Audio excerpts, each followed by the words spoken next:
إن الحمد لله نحمده ونستعينه ونستغفره ونؤمن به ونتوكل عليه ونعوذ بالله من شرور أنفسنا ومن سيئات أعمالنا من يهده الله فلا مضل له ومن يضلل فلا هادي له وأشهد أن لا إله إلا الله وحده لا شريك له وأشهد أن محمدا عبده ورسوله أما بعد فإن خير الحديث كتاب الله وخير الهدي هدي محمد صلى الله عليه وسلم وشر الأمور محدثاتها وكل محدثة بدعة وكل بدعة ضلالة وفي رواية وكل ضلالة في النار فأعوذ بالله من الشيطان الرجيم بسم الله الرحمن الرحيم وما أمروا إلا ليعبدوا الله مخلصين له الدين حنفاء ويقيموا الصلاة ويؤتوا الزكاة وذلك دين القيمة وقال تعالى يا أيها الذين آمنوا كتب عليكم الصيام كما كتب على الذين من قبلكم لعلكم تتقون اللهم أرنا الحق حقا وارزقنا اتباعه وأرنا الباطل باطلا وارزقنا اجتنابه اللهم علمنا ما ينفعنا وانفعنا بما علمتنا وارزقنا علما رب اشرح لي صدري ويسر لي أمري واحلل عقدة من لساني يفقه قولی۔ برادران اسلام، واجب الاحترام بزرگوں، دوستوں، عزیز ساتھیوں، لائق احترام ماؤں اور بہنوں، لاک ڈاؤن میں رمضان المبارک ہم کیسے گزاریں، اس مضمون کے تحت کچھ باتیں میں نے کل عرض کی تھی۔ آج انشاءاللہ اس کی تکمیل کا ارادہ رکھتا ہوں، کیونکہ اس کے بعد وقت ہمارے پاس بہت کم ہے اور رمضان المبارک شروع ہونے والا ہے، تو اس حیثیت سے رمضان المبارک کی جو سیریز پہلے اعلان کی جا چکی ہے، تاریخ دعوت و عزیمت اور عہد بنی امیہ سے خلافت عثمانیہ تک، انشاءاللہ العزیز وہ آپ کو انڈین ٹائم کے مطابق 10 سے لے کر 11 تک آن لائن نشر ہوگا۔ انشاءاللہ چاند رات سے وہ سلسلہ شروع ہو جائے گا۔ اس حیثیت سے میرا ارادہ یہ ہے کہ آج کے اس ایپیسوڈ میں آپ کے سامنے وہ تمام باتیں لے آؤں جو رمضان المبارک کے اہم ترین فرائض و واجبات میں سے ہیں، اور ان لوگوں کے سوال کو بھی لے آؤں جو بہتوں نے کیا ہے کہ تراویح کے مسائل، نوافل کے مسائل، اور بعضوں نے طہارت اور وضو کے سلسلے میں بھی پوچھا ہے کہ اس کا بھی بتا دیجئے۔ انشاءاللہ کوشش کروں گا کہ پہلے ماہ رمضان کے فضائل آپ کے سامنے بیان کیے جا چکے ہیں اور روزے کے فضائل بھی آ چکے ہیں، لیکن روزے کے احکامات، پھر اس کے لوازمات، شروط، پھر تراویح، اور اسی طرح قیام اللیل، اور اسی طرح نوافل کی نمازیں۔ انشاءاللہ کوشش کروں گا کہ اس کے بعد اگر وقت ملے تو طہارت اور وضو کے احکامات بھی بیان کرنے کا اللہ وقت میں برکت دے، اگر نہیں تو انشاءاللہ پھر میں اس کے لیے ایک اور ایپیسوڈ کے ساتھ آپ سے ملاقات کروں گا۔ بات چل رہی تھی رمضان المبارک کی اہمیت اور فضیلت کے سلسلے میں، اور یہ باتیں گزشتہ ایپیسوڈ میں بڑے ہی تفصیل کے ساتھ آپ کے سامنے آ گئی۔ آج ہم شروع کرتے ہیں روزہ، اس کے ارکان، شرائط، نواقص، کس سے ٹوٹ جاتا ہے، ارکان کیا ہیں، شرائط کون کون سے ہیں۔ تو اس سلسلے میں سب سے پہلی بات ذہن میں رکھیے، نیت کرنا۔ کیوں؟ نیت کے بغیر اللہ کے ہاں کوئی عمل قابل قبول نہیں ہے۔ جیسا کہ ابھی میں نے خطبے میں جو آیت تلاوت کی سورہ بینہ کی، فرمایا کہ وما امروا الا لیعبدوا اللہ مخلصین لہ الدین، اس کے سوا یعنی کوئی حکم نہیں دیا گیا کہ صرف اللہ ہی کی عبادت کریں، اسی کے لیے دین کو خالص رکھیں۔ ہاں، حنفاء ویقیموا الصلاۃ ویؤتوا الزکاۃ وذالک دین القیمہ، ابراہیم دین حنیف کی دین پر، یعنی ابراہیم علیہ السلام، اور جیسے وہ حنیف تھے، یکسو تھے، نیت میں کوئی کھوٹ نہیں تھا، انہی کے دین پر نماز کو قائم رکھیں، زکوٰۃ دیتے رہیں۔ اور اسی طرح اسی کے اندر کیا ہے، روزے بھی آ جاتے ہیں ہر چیز کے لیے، جیسا کہ بخاری کی پہلی حدیث ہے کہ انما الاعمال بالنیات وانما لکل امرئ ما نوی، تمام اعمال کا دار و مدار نیت پر ہے، نیت کی اصلاح ہے تو چھوٹا عمل بھی اللہ کے ہاں قابل قبول ہے، اگر نیت صحیح نہیں ہے بڑے سے بڑا عمل بھی اللہ کے ہاں قابل قبول نہیں ہے۔ اس واسطے نیتوں کی اصلاح ہونی چاہیے، پہلی چیز نیت ہے کہ میں روزہ رکھتا ہوں، اور اس سلسلے میں فرض روزے کے لحاظ سے، یعنی رمضان المبارک کے روزے کے لحاظ سے خاص حکم ہمیں ملتا ہے۔ وہ کیا ہے؟ فرمایا اللہ کے رسول صلی اللہ علیہ وسلم نے من لم یجمع الصیام قبل الفجر فلا صیام لہ، کہ فرمایا کہ جو فجر سے پہلے اس روزے کی نیت نہیں کرتا اس کا کوئی روزہ نہیں۔ یہ روایت ابن عثیمین شرح میں جو انما الاعمال بالنیات کی شرح امام نووی کی کتاب میں کرتے ہیں، اس کے حوالہ اور وہاں سے کیا ہے یہ حدیث لی گئی ہے کہ فرمایا کہ جو نیت نہیں کرتا فجر سے پہلے، یعنی یوں سمجھو کہ سحری کرنے کے بعد، سحری کا وقت ختم ہونے سے پہلے، تو اس کے لیے کوئی روزہ نہیں۔ تو یاد رکھیے نیت کے سلسلے میں یہ اہم ترین بات ہے جو آپ کو ذہن میں رکھنی چاہیے۔ لیکن نوافل کے جو روزے ہیں اس سلسلے میں ہمیں بعض روایتیں ملتی ہیں کہ وہ زوال تک بھی کر سکتے ہیں، کیونکہ اللہ کے رسول صلی اللہ علیہ وسلم ایک مرتبہ آئے، پوچھا کہ کھانے کے لیے کچھ ہے؟ امہات المومنین کی طرف سے جواب آیا کہ کچھ نہیں ہے، سرور کائنات امام الانبیاء سید المرسلین و آخرین کے گھر میں کچھ نہیں ہے، فاقہ۔ کہا کہ آج میں روزے سے ہوں۔ اسی طرح کہتے ہیں کہ ایک مرتبہ اللہ کے رسول صلی اللہ علیہ وسلم آئے اور فرمایا گیا، امہات المومنین نے کہا کہ اللہ کے رسول ہدیے میں کچھ دودھ آیا ہے، یہ فرمایا کہ لاؤ، صبح سے تو میری نیت روزے کی تھی لیکن اب دودھ مل گیا ہے تو میں اس واسطے کیا ہے اس کو پی لیتا ہوں۔ تو یہ نوافل کے لحاظ سے روزے کی نیت زوال تک بھی کر سکتے ہیں، لیکن فرض کے لحاظ سے روزے کی نیت فجر سے پہلے کر لینا چاہیے کہ میں روزہ رکھتا ہوں۔ اب اس سلسلے میں یہ مسئلہ بھی ذہن میں رکھ لیجئے، جو کہ عام رواج پا گئی ہے، نیت کے وہ الفاظ خاص کر جو کارڈ وغیرہ میں چھاپتے وقت بھی آپ کو مل جائے گا، نویتو ان اصوم غدن فلاں فلاں، یہ دراصل کیا ہے، الفاظ کی نیت کہیں سے ثابت نہیں ہے، اور یہ الفاظ بھی غلط ہیں۔ اس کا معنی یہ ہوتا ہے کہ میں نیت کرتا ہوں کل کے روزے کی، جبکہ رکھ رہے ہوتے ہیں آج کا روزہ۔ تو یہ دراصل ہماری کم علمی اور جہالت کی وجہ سے، الفاظ کی کوئی نیت نہیں، اٹھ کے سحری کر رہے ہیں اور دل میں پختہ ارادہ کر رہے ہیں، یہی نیت ہے، نیت یہی ہے، الفاظ کے ساتھ نہیں ہے۔ تو یاد رکھیے یہ نیت کے سلسلے میں یہ بات یاد رکھیں۔ اور صبح صادق سے لے کر غروب آفتاب تک کھانے پینے اور دیگر ممنوعات روزہ، اللہ کے رسول اور اللہ تبارک و تعالی نے جو کچھ ممنوع قرار دیا ہے روزے میں، اس سے بچنا یہ روزے کے ارکان میں سے ہیں۔ اسی لیے اللہ تبارک و تعالی فرماتا ہے کلوا واشربوا حتی یتبین لکم الخیط الابیض من الخیط الاسود من الفجر ثم اتموا الصیام الی اللیل،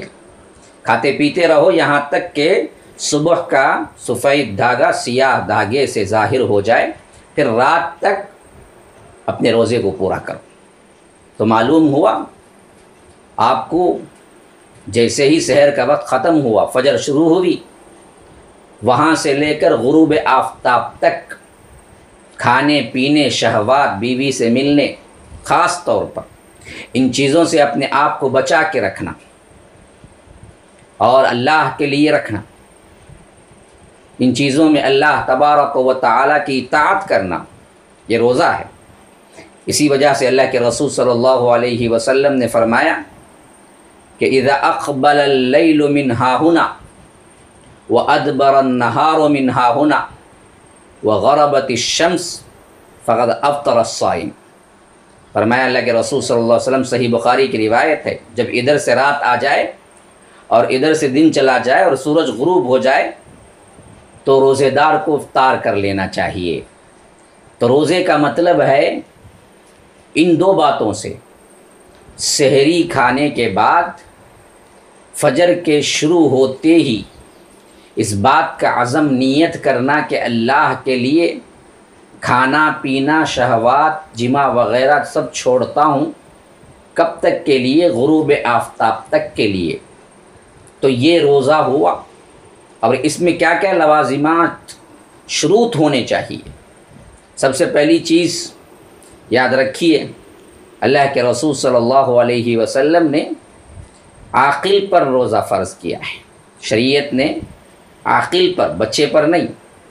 ہاں، فرمایا کہ رفع القلم عن ثلاث، 3 ایسے اشخاص ہیں جن پر قلم لکھا نہیں جاتا، یعنی جن پر نامہ اعمال نہیں چلتا، کہ اور اس میں فرمایا وعن الصبی حتی یحتلم، کہ بچہ جب تک کہ کیا ہے جوان نہیں ہو جاتا، اور اسی طرح دیوانہ جب تک کہ ہوش نہ آ جاتا، اور اسی طرح کیا ہے وہ جو بے ہوش ہے، جس کو عقل نہیں ہے، جو کیا ہے ٹیمپرری کیا ہے ہوش چلا گیا، جب تک کہ اس کو ہوش نہ آ جائے۔ تو بلوغت کے اس بات کے سلسلے میں یہ بات بھی ذہن میں رکھیے کہ 2-3 علامات شریعت نے بتائی ہیں۔ یہ کہ اس کو احتلام ہو یا زیر ناف بال آ جائیں تو بالغ ہو جاتا ہے، عورت کے لیے، بچی کے لیے حیض آ جائے تو بالغ ہو جاتی ہے، یا 15 سال اوپر ہو جائے تو بالغ ہو جاتا ہے۔ اس کے لیے کئی احادیث آئے ہیں، تو اس سلسلے میں باتیں ذہن میں رکھیے۔ بچی کتنی بھی چھوٹی ہو لیکن بڑی ہو گئی، حیض آ گیا اس کو، تو یاد رکھو وہاں سے اس پر شریعت لاگو ہو گئی، اور ہم بچی ہی سمجھتے رہیں اور اس کے روزے نماز جاتے رہیں۔ یہ عموماً ہمارے گھروں میں ہوتا ہے، لیکن اس سے احتراز کرنا چاہیے، ماں باپ کو اس بارے میں متنبہ رہنا چاہیے۔ اور اسی طرح اللہ کے رسول صلی اللہ علیہ وسلم نے روزے کے سلسلے میں نواقضات کیا ہیں اس کو ذکر کرتے ہوئے فرمایا کہ سب سے اہم ترین روزہ جو توڑ دیتا ہے وہ دراصل کیا ہے؟ جماع ہے، دن کے روزے کی حالت میں بیوی سے ملنا۔ اسی لیے خاص طور پر یہ آیت نازل ہوئی سورہ بقرہ کی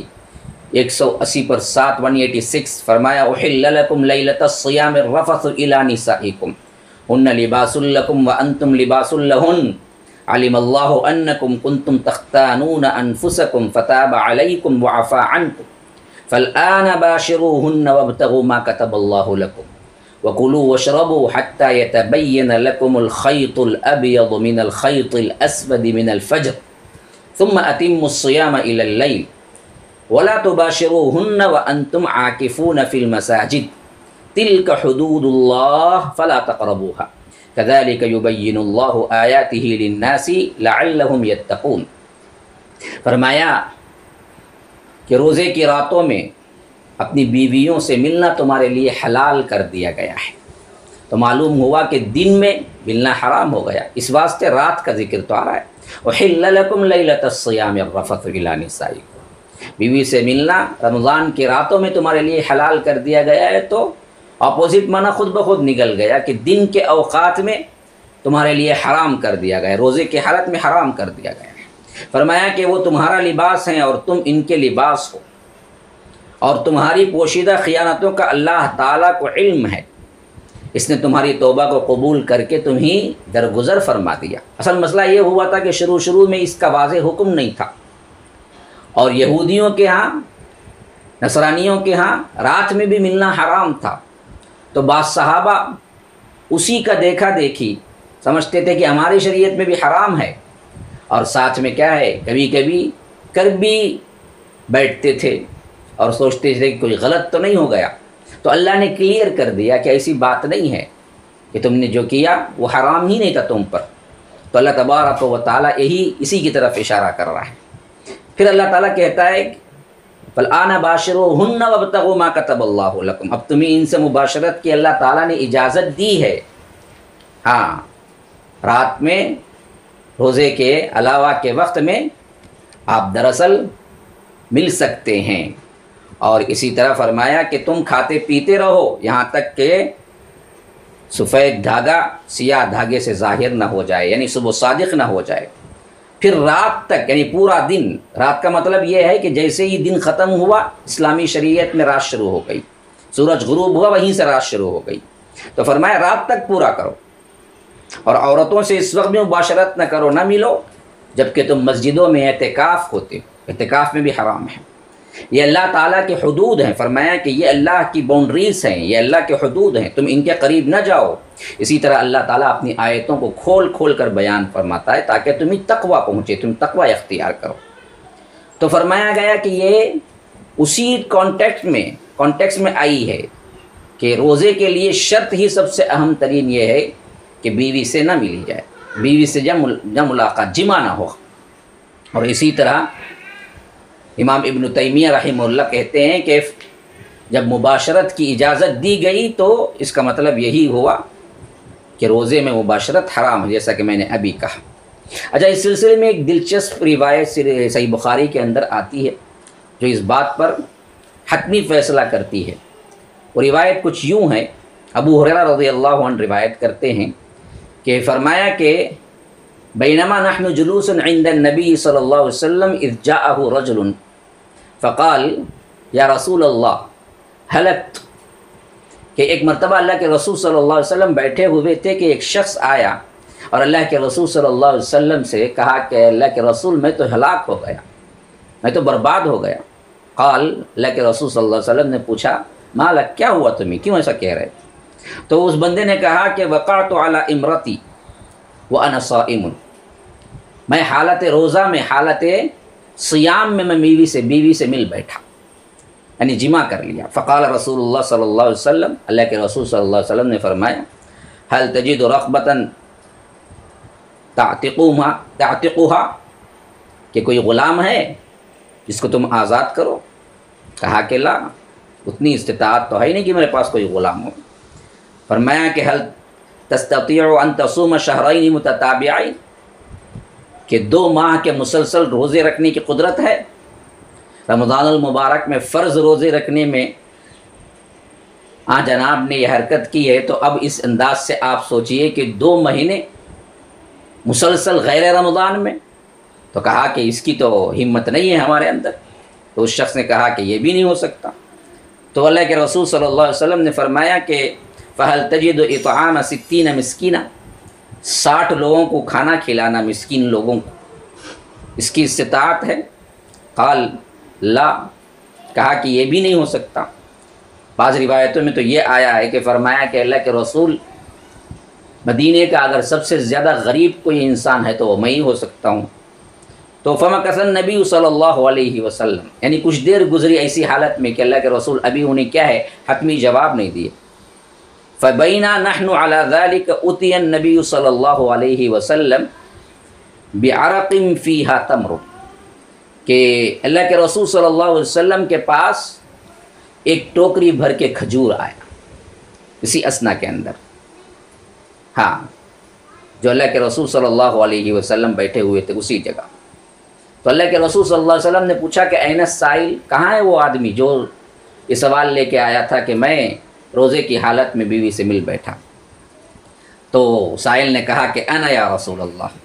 اللہ کے رسول صلی اللہ علیہ وسلم نے کہا کہ خذھا فتصدق بہ، لو پکڑو اس کو، کم از کم صدقہ کر دو۔ تو اب اس نے کہا کہ اعلی افقر منی یا رسول اللہ، کہ فرمایا کہ میرے سے بھی زیادہ جو فقیر ہے، محتاج ہے، میں اسی پہ صدقہ کر دوں؟ تو اللہ کے رسول صلی اللہ علیہ وسلم نے اس سے فرمایا کہ فواللہ ما بین ابتلیہا یرید الحر حرتین اہل بیت فأفقر من أهل بيتي فضحك النبي صلى الله عليه وسلم حتى بدت أنيابه ثم قال اطعمه أهلك کہ اللہ کے رسول صلی اللہ علیہ وسلم جب اس شخص کو دیے کہا کہ یا رسول اللہ کیا میں اپنے سے زیادہ محتاج پر صدقہ کر دوں؟ اللہ کی قسم ان دونوں پتریلے میدانوں میں یعنی مدینے کے جو پہاڑ ہیں درمیان کوئی بھی گھرانہ میرے گھرانے سے زیادہ محتاج نہیں، جو میں بھی کہہ رہا تھا۔ اس پر اللہ کے رسول صلی اللہ علیہ وسلم ہنس پڑے یہاں تک کہ آپ کے دانت ظاہر ہو گئے، یعنی اس شخص کی حالت پر اتنی ہنسی آئی۔ پہلے تو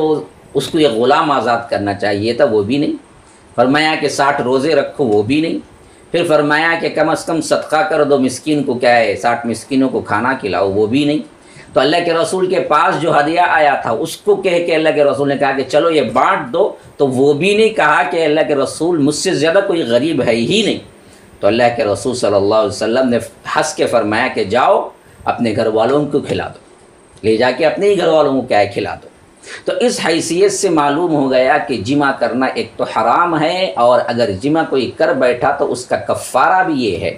جو کہ کیا ایک غلام کو آزاد کرنا، وہ تو ابھی اس زمانے میں نہیں ہے۔ 60 روزے مسلسل بغیر کوئی نہ بیچ میں کوئی نہیں چھوٹنا چاہیے، یا نہیں تو 60 مسکینوں کو کھانا کھلانا۔ اور اسی طرح سنن ابو داؤد کی روایت میں آپ صلی اللہ علیہ وسلم نے فرمایا کلہ انت و اہل بیتک وصم یوما واستغفر اللہ، کہ فرمایا کہ جاؤ تم اور تمہارے گھر والے کھا لو، اس دن کی قضا کرو، اللہ سے استغفار کرو۔ تو معلوم ہو گیا کہ قضا کرو، اور کیا ہے کفارہ دینا ہے تو کفارہ بھی دو۔ اب اس معاملے میں اختلاف ہے، لیکن صحیح تر بات یہ ہے کہ آپ اس پہ کفارہ بھی دیں گے، قضا بھی دیں گے۔ تو اس حیثیت سے ایک بات واضح ہو گئی کہ روزہ توڑ دیتا ہے بیوی سے جمع کرنے پر۔ اور اسی طرح کسی بھی اپنے اختیار سے منی کا اخراج اگر وہ اپنے اختیار سے کرتا ہے تو یاد رکھو اس حیثیت سے بھی روزہ ٹوٹ جاتا ہے، خواہ وہ کوئی بھی ہو۔ اگر خود بخود کا معاملہ ہو، قدرتی ہو، احتلام ہو، اس سے نہیں ہوتا، لیکن کسی نے کیا ہے عمدن جان بوجھ کر اپنے ہاتھ سے مجزنی کی ہو یا کوئی اور کام شہوت کا کیا ہو جس سے منی نکل گئی تو روزہ ٹوٹ جاتا ہے۔ اللہ کے رسول صلی اللہ علیہ وسلم نے فرمایا کہ کل عمل ابن آدم یضاعف الحسنہ 10 امثالها الى 700 ضعف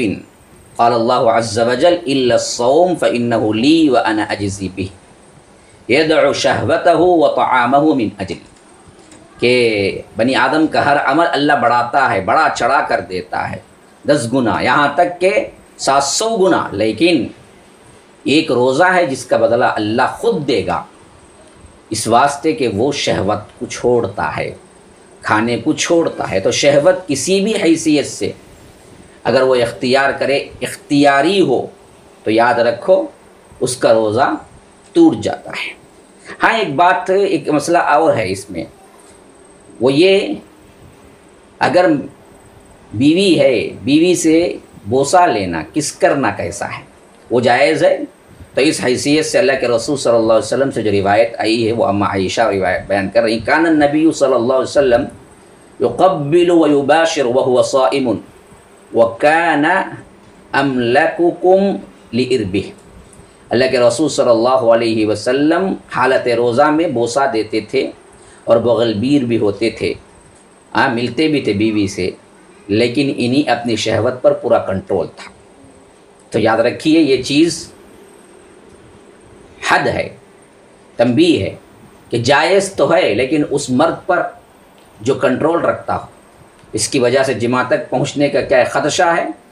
تو اس کے لیے نہیں۔ ہاں بلا کسی ارادہ شہوت کے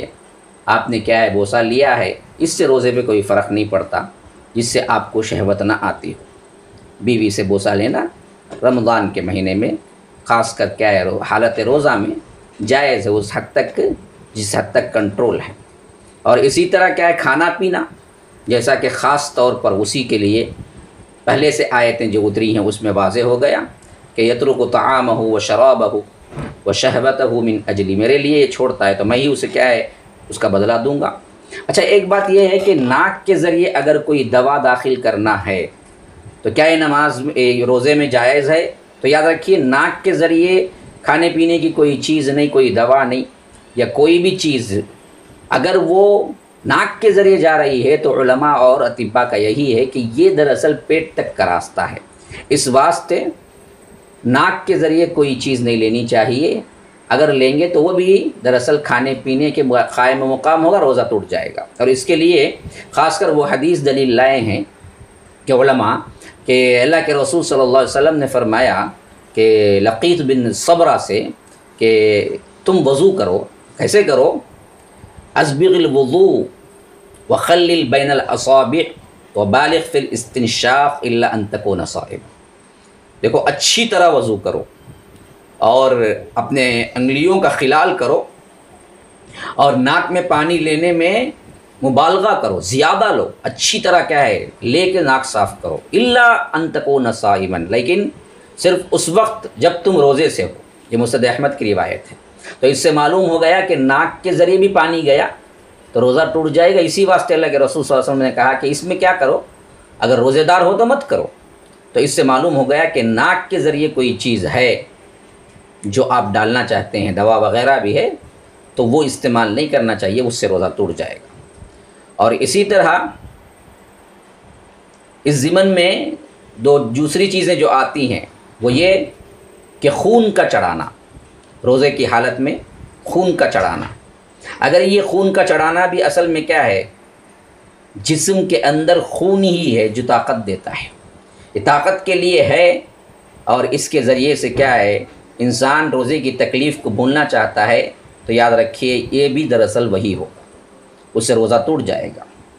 اور اسی طرح کیا ہے طاقت کا انجیکشن وغیرہ لگانا، تو یاد رکھو اس سے بھی کیا ہے روزہ ٹوٹ جائے گا۔ ہاں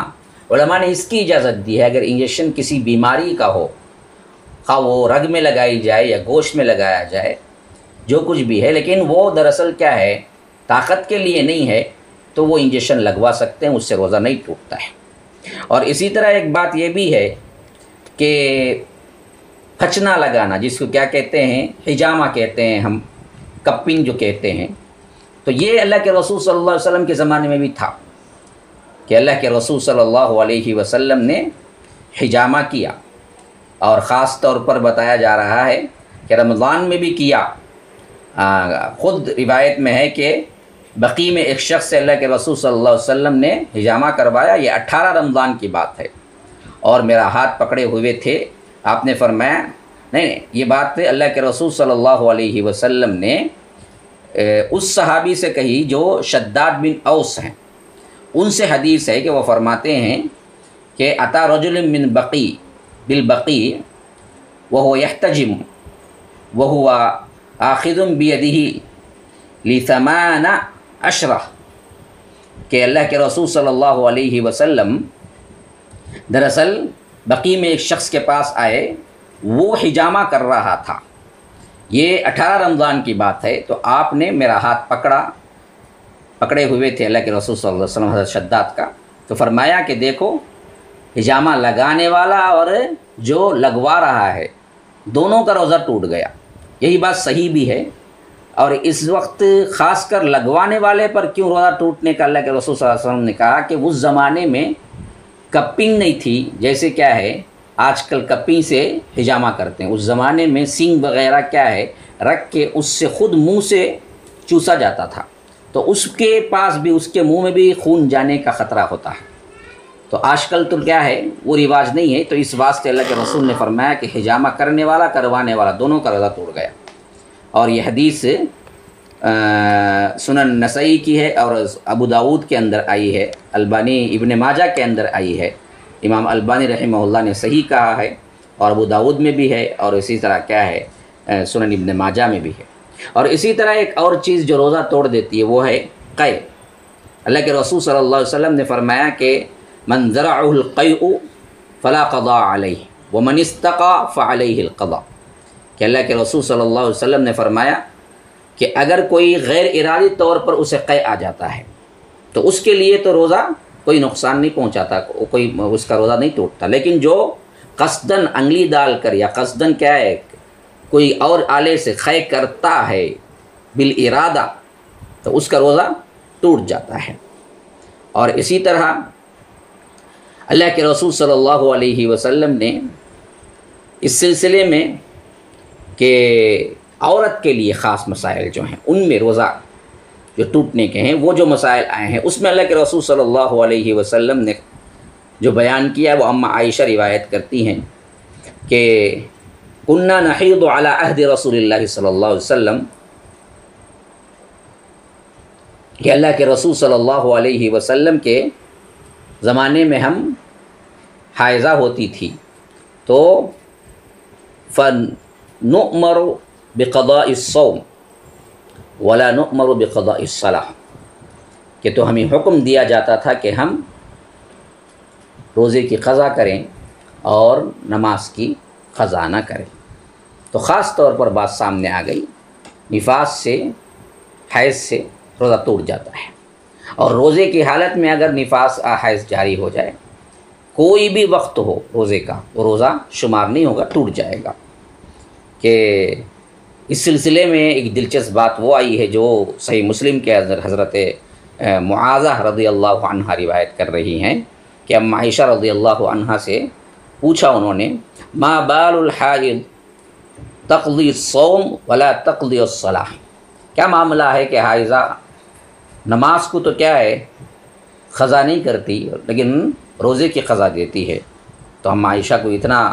غصہ آیا، جلال آیا کہ فرمایا کہ حروریۃ انتی، کیا تم حروریہ سے ہو گئی ہو؟ حروریہ ان لوگوں کو کہتے ہیں جنہوں نے سب سے پہلے تقدیر کا انکار کیا، سب سے پہلا فرقہ بنایا۔ تو انہوں نے کہا کہ نہیں میں پوچھ رہی ہوں ایسے ہی۔ تو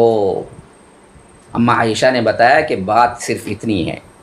کہ ہمیں اللہ کے رسول صلی اللہ علیہ وسلم کے زمانے میں نمازوں کی قضا کا نہیں، روزوں کی قضا کا حکم ہوتا تھا، ہم نے اس کی قضا دے دی۔ اب اس پر ریسرچ کرنا، یہ کیوں نہیں، یہ کیوں ہے، یہ افضل ہے، نماز افضل ہے، روزہ تو کیا ہے اس کے بعد آتا ہے، لیکن روزے کی تو قضا ہے لیکن نماز کی قضا نہیں ہے، یہ سب سوچ، بس جہاں حکم آ گیا وہاں اپنی سوچ کو اسٹاپ لگاؤ اور جو کام ہے وہ کر گزرو، بس مسئلہ ختم۔ اور اسی طرح اللہ کے رسول صلی اللہ علیہ وسلم نے جو کھانا پینا ہے اس معاملے میں خاص طور پر یہ بتایا کہ بھول کر ہو جائے تو اللہ تبارک و تعالیٰ اس کو معاف کرنے والا ہے۔ کہ حدیث میں آیا ہے کہ اذا نسی فاکل وشرب فلیتم صومہ، اگر وہ بھول کے کھا پی لے تو روزہ نہیں ٹوٹتا بلکہ وہ اپنا روزہ پورا کرے۔ فإنما أطعمه الله وسقاه، یہ اللہ نے اس کو کھلایا پلایا ہے۔ اس معاملے میں صحیح بخاری کی روایت صاف طور پر ہے کہ بھول کر لے، یہ جتنے بھی شرائط ہیں اس میں بھول کے اگر ہو جائے تو اسی واسطے بعض علماء کا یہاں تک بھی ہے، امام بخاری رحمہ اللہ ان کا بھی یہی قول ہے کہ اگر بھول کر کسی آدمی نے جمع بھی کر لیا تو روزے پہ کوئی اثر نہیں پڑتا، کیونکہ بھول ہے، بھول کو اللہ نے معاف کر دیا ہے۔ بھول کے کھا پی لیا تو بھی اللہ تعالیٰ معاف کرنے والا ہے، بھول کر اگر ہے۔ اور اسی طرح جبر پر ہے کہ جبری طور پر کر رہا ہے، دل سے تو نہیں ہے، تو اس معاملے میں بھی اللہ تبارک و تعالی معاف کرنے والا ہے، جیسا کہ حدیث میں ہے کہ ان اللہ قد تجاوز عن امتی الخطأ والنسیان وما استکرہوا علیہ، یہ روایت سنن ابن ماجہ کی ہے۔ علامہ البانی نے صحیح کہا ہے کہ فرمایا کہ میری امت کی بھول چوک اور غلطی اور جس پر انہیں مجبور کر دیا گیا ہو اس کو اللہ تبارک و تعالیٰ نے معاف کر دیا۔ تو یہ شرائط جو اوپر آئے ہیں، کھانا نہیں ہے، پینا نہیں ہے، جمع نہیں کرنا ہے، اس میں دو باتیں یاد رکھیے۔ اگر کوئی بندہ یہ کام کرتا ہے لیکن بھول گیا تو اس کے روزے پہ کوئی نقصان نہیں۔ اگر کوئی بندہ یہ کام کرتا ہے مجبور کر دیا گیا ہے، وہ مجبور ہے اس معاملے میں، اس پر بھی اسے کیا ہے، روزہ اس کا نہیں ٹوٹتا ہے۔ اب دراصل چند آداب روزے کے سلسلے میں اللہ کے رسول صلی اللہ علیہ وسلم کے آداب، یا یوں سمجھو کہ مستحبات کیا ہیں، کہ فرمایا سحری کرو، تسحروا فإن فی السحور برکہ، یہ روایت بخاری کی ہے۔ فرمایا کہ لوگوں دیکھو سحری کیا کرو، اس میں بڑی برکت ہے۔ ایک دوسری روایت آئی ہے کہ اللہ کے رسول صلی اللہ علیہ وسلم نے فرمایا فصل ما بین صیامنا و صیام اہل الکتاب اکلۃ السحر، ہمارے اور اہل کتاب کے درمیان فرق کرنے والی چیز روزے میں سحر ہے۔ وہ سحر نہیں کھاتے، تم سحری کھاؤ۔ تو سحری کا کھانا سنت ہے اور اس کو ضرور اپنانا چاہیے۔ لیکن یہ مسئلہ ہے کہ اگر کوئی سحری کھائے بغیر، آنکھ بند ہو گئی، وہ نماز کے وقت آنکھ کھلی، تو یاد رکھو اس کا روزہ ٹھیک ہے۔ سحری واجب نہیں ہے، مستحب ہے، سنت ہے، کھانا ہے، لیکن کسی کو چھوٹ جائے تو بلا سحری کا روزہ رکھ سکتا ہے، روزہ بالکل صحیح ہے اس کا۔ اور اسی طرح سحری کے کھانے کا کیا آئٹم ہو، اس معاملے میں حدیث آئی ہے سنن ابو داؤد کی، نعم سحور المؤمن التمر، بہترین سحری مومنین کی وہ کیا ہے، کھجور ہیں بہترین، کیونکہ عموماً ہمارا رواج نہیں ہے کھجور کھانے کا، 1-2-3 کھجور، افطاری میں تو کھجور کھانے کا رواج ہے لیکن سحری میں نہیں ہے، ہم کو اپنانا چاہیے۔ سحری میں بھی چند کھجوریں ہم رکھیں، کھانے کے ساتھ وہ بھی کھائیں، اس کی ایک طاقت ہے۔ اور اسی طرح سحری میں تاخیر افضل ہے، یعنی آخری وقت میں کھایا کریں۔ محتاط یا احتیاط کے نام پر یا فلاں کے نام پر آپ 3 گھنٹے سحری کر لیں، 2 بجے سحری کر لیں اور یہ کہیں کہ ہم احتیاط کر رہے ہیں، اس سے افضل ترین چیز یہ ہے کہ سحری بالکل آخری میں کریں، جیسا کہ زید بن ثابت رضی اللہ عنہ نے سحری کھائی اور سحری سے فارغ ہو کر اللہ کے رسول صلی اللہ علیہ وسلم کے ساتھ فجر پڑھی۔ قتادہ فرماتے ہیں کہ حضرت انس سے میں نے پوچھا دونوں یعنی سحری کھا کر نماز فجر پڑھنے کے درمیان کتنا وقفہ تھا، تو فرمایا جتنی دیر میں آدمی 50 آیتیں پڑھ لیتا ہے۔ 50 آیتیں کتنی دیر میں پڑھے گا، 10 منٹ 15 منٹ، بس اتنا ہی وقفہ تھا کہ آخری وقت میں ہم نے سحری کی اور اس کے بعد کیا ہے، یہ بخاری کی روایت ہے، اس کے بعد جا کے ہم نے نماز پڑھ لی۔ تو احتیاط کے نام پر سحری جلدی کر لینا یہ سنت کا طریقہ نہیں ہے، بلکہ آخری وقت میں سحری کرنا ہے۔ جو آخری وقت آپ کو بتایا جائے گا وہ آخری وقت میں سحری کرنا ہے۔ اور اسی طرح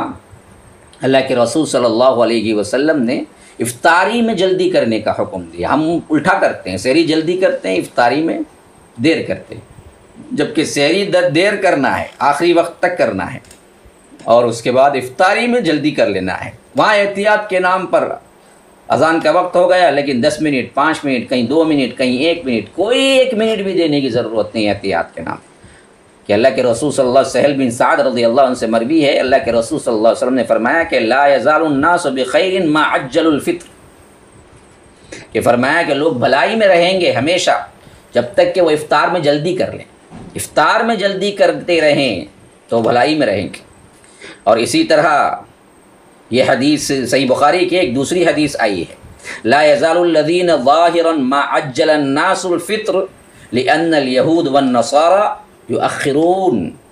یہ حدیث بھی کیا ہے، سنن ابو داؤد کی ہے، شیخ البانی نے اس کو صحیح کہا ہے، فرمایا کہ جب تک لوگ افطاری میں جلدی کرتے رہیں گے دین غالب رہے گا، کیونکہ یہود و نصارہ افطار میں تاخیر کرتے ہیں۔ یا رب آج دیکھیے افطاری میں ہم جلدی نہیں کرتے ہیں، 10 منٹ 5 منٹ، آپ کو کیا ہے سن سیٹ معلوم ہے، آپ پیپر سے لے کے دیکھ لے سکتے ہیں، آج تو ایسے ایسے ایپ ہیں اور اس کے ایپ کے ذریعے سے آپ کو کیا ہے رمضان کی ٹائمنگ معلوم ہو جا سکتی ہے اور پورے نمازوں کی ٹائمنگ، سحری کا انتہائی ٹائمنگ، افطاری کا شروعات کا ٹائمنگ سب معلوم ہوتا ہے، لیکن پھر بھی ہم احتیاط کے نام پر 2 منٹ 3 منٹ 4 منٹ کیا ہیں لیٹ کرتے ہیں۔ اس کے لیے کسی کی طرف سے کیا ہے ٹائمنگ کا شائع کر کے آپ ان کو دیکھ کر ہی کرنا وہ بھی ضروری نہیں ہے، آپ دراصل خود تلاش کر لے سکتے ہیں۔ سحری کا انتہائی وقت آپ دیکھ لیجئے، کسی بھی ایپ میں دیکھ لیجئے، آپ کو بتا دے گا، جیسے ہی نماز فجر کا وقت شروع ہوا سحری کا وقت ختم ہو گیا، کیونکہ اذان کا اعتبار یہاں پر نہیں ہو سکتا، کیونکہ اذان اپنے اپنے جگہ پر الگ الگ وقت میں دیتے ہیں، تو اس واسطے میں اذان کا حوالہ نہیں دے رہا ہوں۔ ہاں جن مساجد میں اذان اسی وقت دیتے ہیں، جیسے ہی سحری کا وقت ختم ہوا تو اذان سنتے ہی آپ کو چھوڑ دینا چاہیے، لیکن عموماً وہ ماحول نہیں ہے کہ ہر جگہ اذان ایک ہی وقت میں ہوتی ہو، تو اس حیثیت سے جیسے ہی نماز فجر کا وقت شروع ہوا سحری کا وقت ختم ہو گیا، اور جیسے ہی نماز مغرب کا وقت شروع ہوا تو یاد رکھیے افطاری کا وقت ختم ہو گیا، فوری طور پر آپ کیا ہیں افطاری کر لینا چاہیے۔ افطاری میں سب سے بہتر چیز تازہ کھجوریں، یا نہیں تو چوہارے خشک کھجوریں، یا نہیں تو پانی سے کر لینا ہے، جیسا کہ اللہ کے رسول صلی اللہ علیہ وسلم سے روایت آئی ہے، کان رسول اللہ صلی اللہ علیہ وسلم یفطر علی رطبات قبل ان یصلی فإن لم تکن رطبات فعلی تمرات فإن لم تکن حصا حصوات من ماء، کہ فرمایا کہ مغرب کی نماز سے پہلے چند تازہ کھجوروں سے اللہ کے رسول افطار کیا کرتے تھے۔ اگر تازہ کھجوریں نہ ہیں تو اللہ کے رسول صلی اللہ علیہ وسلم خشک کھجوروں کو اس سے افطار کرتے ہیں، وہ بھی نہ ملے تو اللہ کے رسول صلی اللہ علیہ وسلم پانی سے افطار کر لیتے تھے۔ اور افطار کے آخری میں شروع میں جو دعا ہے اللہم لک صمت وبک آمنت وعلیک، یہ کہیں سے ثابت نہیں۔ بہتر یہی ہے کہ آپ بسم اللہ پڑھ کے کھا لیں، دعا کریں اس وقت بیٹھ کے، پھر بسم اللہ پڑھ کے کھا لیں۔ اس کے بعد دعا آئی ہے جو کہ صحیح حدیث سے ثابت ہے، وہ دعا ہے ذهب الظمأ وابتلت العروق وثبت الاجر انشاءاللہ، ذهب الظمأ وابتلت العروق وثبت الاجر انشاءاللہ، پیاس بجھ گئی، رگیں تر ہو گئی، اور اجر بھی انشاءاللہ ثابت ہو جائے گا۔ جیسے اللہ تعالیٰ نے افطار کرا دیا، اب کیا اس کا اجر بھی محفوظ ہو گیا۔ تو اسی طرح کیا ہے، افطار کروا کے بھی اجر لیا جا سکتا ہے، جیسا کہ میں نے کل حدیث بیان کر دی۔ اور اسی طرح کیا ہے، روزے میں مسواک کرنا یہ ایک مستحب چیز ہے، مسواک سے روزہ نہیں ٹوٹتا۔ اور اسی پر قیاس کرتے ہوئے برش اور ٹوتھ برش کا استعمال کرنا، یہ بھی کیا ہے، کوئی مسئلہ نہیں ہے، اس سے روزے میں خلل نہیں ہوتا۔ وجہ کیا ہے، اس کی وجہ یہ ہے کہ بعض احادیث میں وہ باتیں آئی ہیں جو کھانے کو چکنے کے سلسلے میں، یا ٹیسٹ کرنے کے سلسلے میں، یا چک کر تھوک دینے کے سلسلے میں اجازت ملی ہے۔ تو پیسٹ بھی اگر لگا بھی تو زبان پہ لگے گا، نگلے گا نہیں کوئی بندہ۔ تو یاد رکھو اس حیثیت سے پیسٹ لگا کے برش کر لینا بھی واضح ہو گیا، اس سے روزہ خلل نہیں ہوتا، ٹوٹتا نہیں۔ لیکن جسمانی اور روحانی اعتبار سے جن چیزوں کی ممانعت ہے، جو ہمیشہ حرام ہے لیکن روزے میں اور زیادہ سختی کے ساتھ حرام ہے، وہ تو میں نے جسمانی کیفیتوں کے سلسلے میں، کھانے پینے کے سلسلے میں بیان کیا۔ روحانیت کے اعتبار سے انسان کیا کرے، جھوٹ، فحش گوئی، گالی گلوچ، بیکار کام، یہ سب چھوڑ دے۔ من لم یدع قول الزور والعمل به فلیس للہ حاجۃ فی ان یدع طعامہ وشرابہ، جیسا کہ اللہ کے رسول صلی اللہ علیہ وسلم، بخاری کی روایت کل بھی میں نے بیان کیا تھا، جو جھوٹ اور اس پر عمل کرنا اور جہالت نہ چھوڑے، اللہ تعالیٰ کو اس کا کھانا پینا چھوڑنے سے کوئی حاجت نہیں، کوئی فرق نہیں پڑتا، کوئی ثواب نہیں ملتا اسے۔ اور اسی طرح غیبت نہ کرے، ہمیشہ حرام ہے لیکن روزے میں اس سے زیادہ حرام ہے۔ اور غیبت وہ ہے جو پیٹھ پیچھے کیا جاتا ہے جبکہ انسان کے اندر ہو، اسی لیے اللہ کے رسول سے پوچھا گیا اتدرون ما الغیبہ، اللہ کے رسول صلی اللہ علیہ وسلم نے پوچھا کہ تم جانتے ہو؟ لوگوں نے کہا اللہ اور اس کا رسول بہتر جانتے ہیں، کہ فرمایا کہ ذکرک اخاک بما یکرہ، ایسا ذکر تیرے بھائی کا کر پیٹھ پیچھے جو اس کے اندر ہے، ہاں پیٹھ پیچھے ذکر کرے جس سے وہ برا محسوس کرے، سنے تو وہ نہیں ہے، اس کے پیٹھ کے پیچھے ذکر کرے جو وہ سنے گا تو اسے برا محسوس ہوگا۔ قیل، پوچھا گیا افرأیت ان کان فی اخی ما اقول، جو میں کہہ رہا ہوں وہ چیز، وہ عیب اس کے اندر ہو تو، فرمایا کہ ان کان فیہ ما تقول فقط، اسی وقت جب وہ اس کے اندر موجود ہے تبھی اختبتہ، وہ غیبت ہے، وَإِن لَّمْ يَكُنْ فِيهِ فَقَدْ بَهَتَّهْ، اگر وہ نہیں ہے تو غیبت سے بڑھ کر بہتان بن جاتا ہے۔ تو بخاری کی روایت میں ہے، جو ہے، بعض لوگ بولتے ہیں کہ بھائی میں کیا بولا، بھائی جو ہے اس کے پاس وہی عیب تو ذکر کیا، ارے وہی عیب ذکر کرنا وہی غیبت ہے، اس کے پیچھے ذکر کرنا، وہ عیب اس میں ہے، ہاں وہی غیبت ہے۔ اگر وہ نہیں ہے، وہ بیان کر رہے ہو تو غیبت سے بڑھ کر دراصل کیا ہے، وہ ایک درجہ اور آگے بہتان بن جاتا ہے۔ اسی طرح چغل خوری، یہاں کی بات وہاں لگانا، جہنمیوں کی صفات میں سے آیا ہے سورہ قلم کے، وَلَا تُطِعْ كُلَّ حَلَّافٍ مَّهِينٍ هَمَّازٍ مَّشَّاءٍ بِنَمِيمٍ مَّنَّاعٍ لِّلْخَيْرِ مُعْتَدٍ اثیم، سب جہنمیوں کی صفات ہیں۔ ایسے شخص کا آپ کہا نہ مانیے، کون؟ جو زیادہ قسمیں کھانے والا، بے وقار، کمینہ، عیب گو، چغل خور، بھلائی سے روکنے والا، حد سے بڑا ہوا، یہ سب چیزیں جہنمیوں کی صفات میں۔ اسی طرح حدیث میں آیا کہ لا يدخل الجنت نمام شغل خور جنت میں داخل نہیں ہوگا. اور ایک حدیث میں آیا ہے کہ لا يدخل الجنت قطات، شغل خور جنت میں داخل نہیں ہوگا. اسی طرح معاملات میں دیانتداری اختیار کرو، روزے میں بھی غیر روزے میں بھی، لیکن روزے میں اور زیادہ شدید گناہ بن جائے. من غش فلیس منی، فرمایا کہ جس نے دھوکہ دیا وہ ہم میں سے نہیں. ایک روایت میں ہے کہ من غش فلیس منا، جو کیا ہے دھوکہ دیا وہ ہم میں سے نہیں. اسی طرح گانا بجانا، میوزک، سارنگی، فلمیں، سیریز، عریاں اور نیم عریاں ننگی فلمیں، یہ سب دیکھنا. روزہ رکھے، یاد رکھو یہ سب حرام ہے عام حالات میں، روزے میں تو اور کڑا حرام ہے.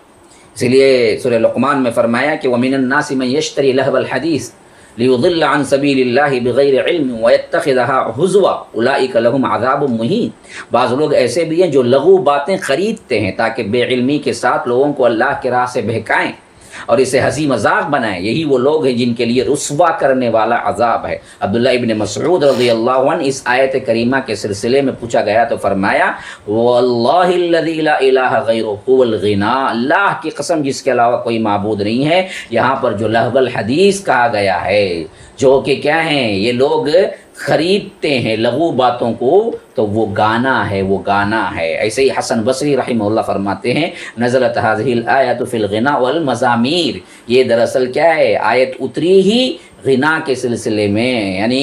میوزک اور گانوں کے سلسلے میں ہی اتری. اللہ کے رسول صلی اللہ علیہ وسلم نے اس سے روکا ہے. اور اسی طرح فرمایا اللہ کے رسول صلی اللہ علیہ وسلم نے لَيَكُونَنَّ مِنْ أُمَّتِي أَقْوَامٌ يَسْتَحِلُّونَ الْحِرَّ وَالْحَرِيرَ والخمر والمعازف. ہاں یہ ضرور ایسا ہوگا، میری امت میں لوگ آئیں گے، میری امت میں کچھ ایسے لوگ پیدا ہوں گے جو کیا ہیں شرمگاہوں کو یعنی زنا کو حلال کر لیں گے، ریشم شراب اور گانے بجانے اور میوزک کو حلال کر لیں گے. یا رب آج تفسیر کی کوئی ضرورت ہی نہیں ہے، یہ سب چیزیں ہمارے پاس آ گئے ہیں اور ہم روزے کی حالت میں بھی کرتے نہیں سکتے، حتیٰ کہ اتنے عام ہو چکے ہیں کہ اس کو کوئی غلط کہتا ہے تو اس کو ہم پریشانی سے دیکھتے ہیں کہ یہ کیا کہہ رہا ہے، یہ تو عام باتیں ہیں. اسی طرح نشہ آور خبیث اشیاء کا استعمال، شراب، نسوار، گٹکا، حقہ، گانجا، بیڑی، سگریٹ، تمباکو، حشیش، بھنگ اور اسی طرح چرس، ہیروئن، افیوم، یہ سب کے سب کیا ہے ہمیشہ بھی حرام ہے. اور اسی طرح کیا ہے رمضان میں اس سے زیادہ حرام ہے، روزے میں اس سے زیادہ حرام ہے. ہاں یاد رکھ لیجئے. اچھا اب وہ باتیں چند ذکر کر دیتا ہوں جس سے روزے میں فرق نہیں پڑتا، جو عام طور پر غلط العام ہے کہ روزے سے فرق پڑتا ہے. ایک بات وہ ہے کہ آپ اٹھے اور ایسی حالت میں اٹھے کہ آپ پر غسل فرض ہے، جنبی ہو گئے یا جماع کیا جو بھی ہے، اور آپ نے سحری کر لی اور روزے کا وقت شروع ہو گیا، نہائے نہیں، وقت شروع ہونے کے بعد نہائے، تو یاد رکھیے عموم ہمارے غلط العام جو چیزیں ہیں ان میں سے ایک یہ ہے کہ ہم سمجھتے ہیں اس سے روزہ خراب ہو گیا. خلل نہیں. اللہ کے رسول صلی اللہ علیہ وسلم سے یہ روایت آئی ہے کہ کہتے ہیں مائی ام سلمہ عائشہ رضی اللہ عنہ فرماتی ہیں کہ اشہد علی رسول اللہ صلی اللہ علیہ وسلم ان کان لیصبح جنوبا من جماع غیر احتلام ثم یصوم. فرمایا اللہ کے رسول صلی اللہ علیہ وسلم ایسی حالت میں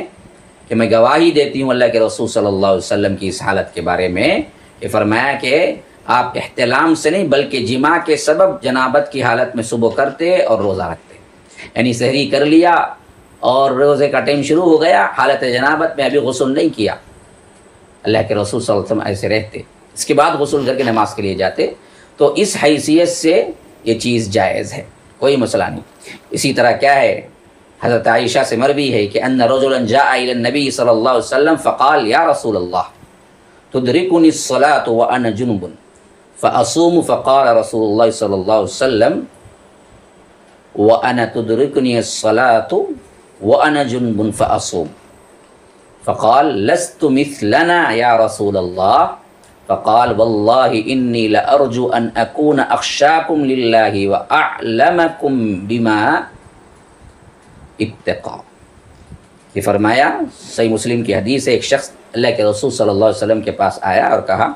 اے اللہ کے رسول میں حالت جنابت میں ہوتا ہوں اور نماز کا وقت ہو جاتا ہے کیا اس حالت میں روزہ رکھ سکتا ہوں؟ اللہ کے رسول صلی اللہ علیہ وسلم نے دیکھیے اسے کتنی بیوٹی اور بہترین طریقے سے سمجھایا. فرمایا کہ میں بھی حالت جنابت میں ہوتا ہوں اور نماز کا وقت ہو جاتا ہے اور میں روزہ رکھتا ہوں. تو بعض لوگ کہتے ہیں نا جی ارے نبی کے ساتھ تم کیا کر رہے ہو بھائی، ان کے لیے الگ مسائل ہیں اور کہاں برابری کر رہے ہو. دیکھیے شریعت کس طرح سمجھا رہی ہے. ہاں تو اللہ کے رسول نے کہا میں بھی رکھتا ہوں اور میں بھی کیا ہے حالت جنابت میں ہوتا ہوں اور میں روزہ رکھتا ہوں اس وقت. تو اس شخص نے کہا کہ اللہ کے رسول صلی اللہ علیہ وسلم آپ ہماری طرح نہیں ہیں، آپ کی مثال آپ کہاں ہم کہاں، آپ کی حیثیت تو کچھ اور ہے. تو آپ صلی اللہ علیہ وسلم نے فرمایا کہ اللہ کی قسم مجھے امید ہے کہ میں تم میں سب سے زیادہ اللہ سے ڈرنے والا ہوں اور کن چیزوں سے بچنا چاہیے اس کے مجھے سب سے زیادہ علم ہے. مجھے معلوم ہے کہ اس سے روزے میں کوئی فرق نہیں پڑتا، مجھے معلوم ہے مجھے اللہ کا ڈر سب سے زیادہ ہے تو میں رکھتا ہوں، تو تمہیں کیا ہے. تو یہ صحیح مسلم کی روایت ہے. ہاں حدیث نمبر 1110. اور اسی طرح کیا ہے گرمی کی شدت پیاس کی وجہ سے کلی کرنا یا پانی سر پہ ڈالنا، یاد رکھیے غسل کر لینا، اس سے روزے میں کوئی فرق نہیں پڑتا. اللہ کے رسول صلی اللہ علیہ وسلم کے بارے میں ابو بکر رضی اللہ عنہ روایت کر رہے ہیں کہ فرمایا کہ لقد رأیت رسول اللہ صلی اللہ علیہ وسلم بالعرج یصب على رأسه الماء وهو صائم من العطش او من الحر. کہ اللہ کے رسول صلی اللہ علیہ وسلم کو میں نے دیکھا کہ حالت روزے کے اندر اللہ کے رسول پیاس یا گرمی کی شدت کے سبب اپنے سر مبارک پر پانی اونڈیل رہے تھے. یہ کر سکتے ہیں، نہا سکتے ہیں اور اس معاملے میں کیا ہے کوئی قباحت نہیں ہے. اور اسی طرح میں نے بتایا تھا نا کہ بوقت ضرورت کھانے کو چکھ لینا یا مزہ جاننے کے لیے، نمک وغیرہ کے جاننے کے لیے، اس معاملے میں ابن عباس رضی اللہ عنہ سے نقل کیا امام بخاری نے، انہوں نے فرمایا کہ لا بأس ان يتطعم القدر اب الشيء، ہانڈی یا کسی چیز سے چکھ لینے میں کوئی حرج نہیں ہے. اس معاملے میں اسی سے ہم کو وہ دلیل ملتی ہے کہ برش اور پیسٹ بھی استعمال کرنے سے روزہ نہیں ٹوٹتا ہے. اور اسی طرح خوشبو وغیرہ کا لگانا، اس سے بھی روزے میں کوئی خلل نہیں ہوتا، خواہ وہ ناک کے اندر جائے یا نہ جائے کوئی مسئلہ نہیں، کیونکہ یہ کھانے پینے کی چیز نہیں ہوتی. اور اسی طرح بھول کر کھانے پینے سے بھی روزہ نہیں ٹوٹتا ہے. اب آئیے وہ چند باتیں جو مریض کے اعتبار سے ہیں کہ مریض کی اصل دو قسمیں ہیں. مریض کے لیے روزہ چھوڑنا جائز ہے، لیکن ایک وہ مریض ہے جو دائمی ہے ہمیشہ، تو اس کے لیے کیسے کفارہ ہوگا؟ جو مریض کیا ہے ٹیمپروری ہے، رمضان میں بیمار پڑ گیا لیکن اچھا ہو جائے گا، تو اس کے لیے کیا ہے؟ تو پہلی تو مریض کے اعتبار سے قرآن کے اندر جو آیت آئی ہے فرمایا کہ ایام معدودات فمن کان منکم مریضا او علی سفر فعدۃ من ایام اخر. دیکھو یہ چند دن ہیں، اس کے روزے کو کیا ہے اہتمام کے ساتھ رکھا کرو رمضان کا. اگر کوئی مریض ہو جائے تو وہ گنتی دوسرے دنوں میں پورے کر لے، وہ مریض ہے جو صحت یاب ہو جائے گا پھر بعد میں. لیکن ایسا مریض ہے جس کے لحاظ سے وہ کبھی اچھا نہیں ہو سکتا، بوڑھا ہے، دائمی مریض ہے، تو اس حیثیت سے اس کے لیے کیا ہے فدیہ ہے. تو جو کفارہ ادا کر سکتا ہے وہ ٹیمپروری مریض ہے، جو کفارہ بالکل ادا نہیں کر سکتا، بوڑھا ہے، وہ دراصل فدیہ دے گا. اور اس معاملے میں امام بخاری رحمہ اللہ فرماتے ہیں کہ وَأَمَّا الشَّيْخُ الْكَبِيرُ إِذَا لَمْ يُتْقِ الصِّيَامِ فقد أطعم أنس بن مالك بعدما كبر عاما أو عامين كل يوم مسكينا خبزا ولحما وأفطر. فرمایا کہ اسی طرح بوڑھے آدمی کو اگر روزے کی طاقت نہ ہو تو وہ بھی کھانا کھلائے، کیونکہ انس بن مالک رضی اللہ عنہ نے عمر رسیدہ ہونے کے بعد 1 یا 2 سال تک گوشت روٹی کی شکل میں ہر دن کے بدلے میں ایک مسکین کو کھانا کھلایا تھا، روزہ نہیں رکھا. امام بخاری لاتے ہیں یہ بات کہ کہتے ہیں کہ